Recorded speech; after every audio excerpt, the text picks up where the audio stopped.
Fantasy Football Week 8 Recap with your hosts, Michael Macahon and, of course, Marty Wadsworth. Hello everyone and welcome back to the Fantasy Report. I'm Marty and this, of course, is Michael. Today we're coming to you live from on location in the kitchen. Today we're going to start out things a little different by looking back at the fantasy football draft. We're going to try to see today, Michael, who did well and who sucked horribly. Mike, we're going to make this real simple. We'll look back at Reality 2011's draft and see who was the big winner and who was a loser. We'll start with round number 1. First up, we had Calvin Johnson, huge winner this year, picked up by Garrett Wacola. Controversial pick at the time, but really worked out in the end. The loser of round number 1 was easy, Chris Johnson, picked by myself originally, but I got rid of my garbage and gave him to Kyle. Well, Marty, speaking of trash, Dan Morris picked up Rashard Mendenhall with the first overall pick in the second round. This is by far the worst pick of the round. He is completely underperformed on the season. If Dan weren't so stupid, he would have picked up the best overall pick of the second round, Matt Forte, who was picked up by Chris Kruger. Mike, I don't know how you can call Dan so stupid when in the third round he picked up the best pick, Mike Wallace. Oh, wait a second, he then traded him away to Technic, so I guess you're probably right. However, Mike, round 3 was a virtual graveyard of horrible picks by a lot of different league members. Reggie Wayne, Felix Jones, LeGarrette Blount, No Sean Moreno, half of the round were absolute train wrecks. Guys, get it together. Moving right along into the fourth round, we're going to take a look at the two Garretts in our league. One Garrett had the best pick, while the other Garrett had the worst pick. Marty, who do you think had the best pick in the fourth round? The non-gay one! You got that right. Garrett Lissy picked up Wes Welker in the fourth round, who is right now the second best wide receiver in the league. Just an outstanding year so far.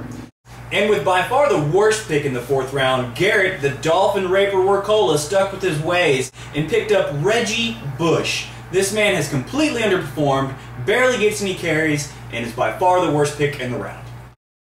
Round number 5! Unfortunately, there were no standout best overall picks in this round. Not to say everybody sucks, they just did what they were projected to do. However, there was one standout who did suck, and that's Chad, the old man Ocho Cinco, picked up by Houston Haynes. We said it at the beginning of the year, Houston, bad pick.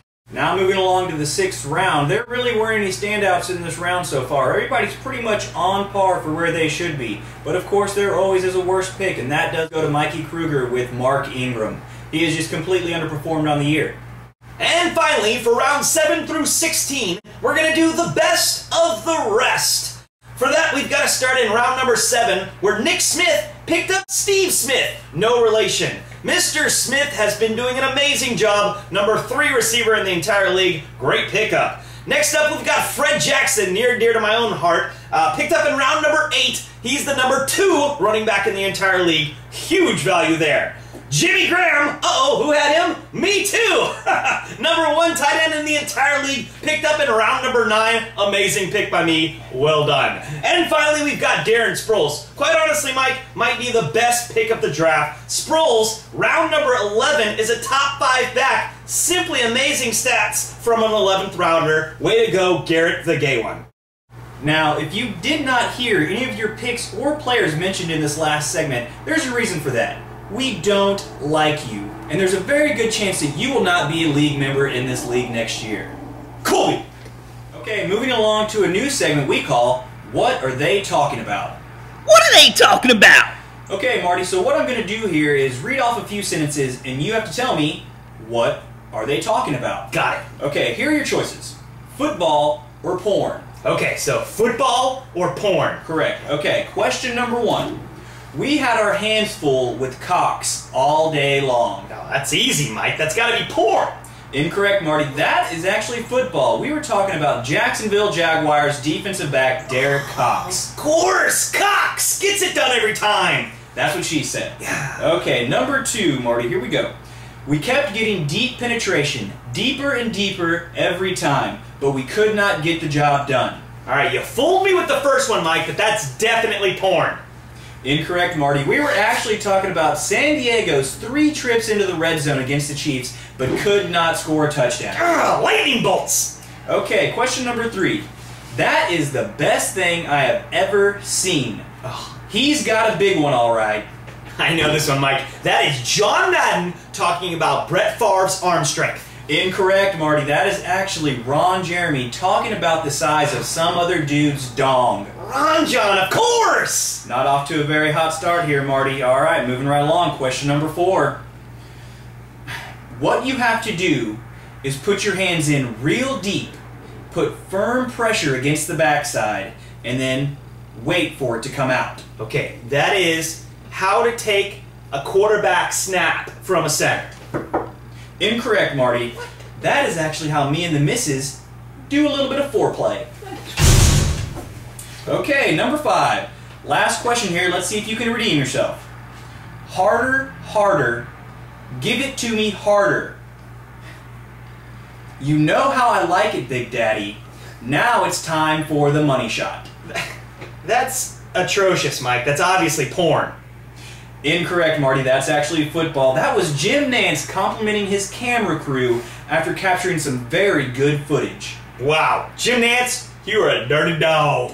And that wraps it up for this segment of What Are They Talking About? Hopefully by now you've all heard about the internet sensation called T-bowing. T-bowing is when you get down on one knee, start to pray, with everyone living a normal life around you. We've got a few examples rolling across the screen right now, but what we'd like to do here at the Fantasy Report is take it to the next level. T-bowing 2.0.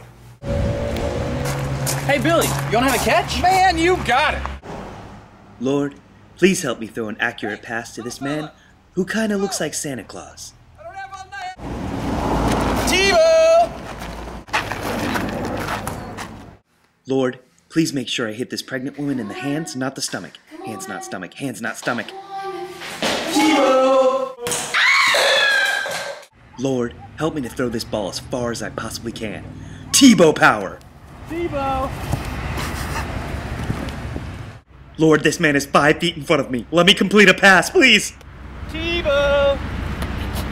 Tebow! Tebow!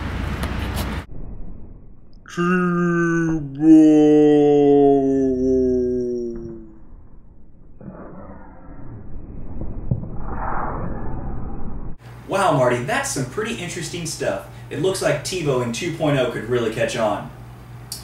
And now to close the show, we learned some very interesting information about our league members this week. According to the League Manager's poll question, an alarming 67% of the league would like to go fuck themselves, while 33% would consider fucking themselves. Wow, Mike. Disturbing stuff. Well, that'll do it for us here at the Fantasy Report. I'm Marty. And I'm Michael. And Dallas still sucks.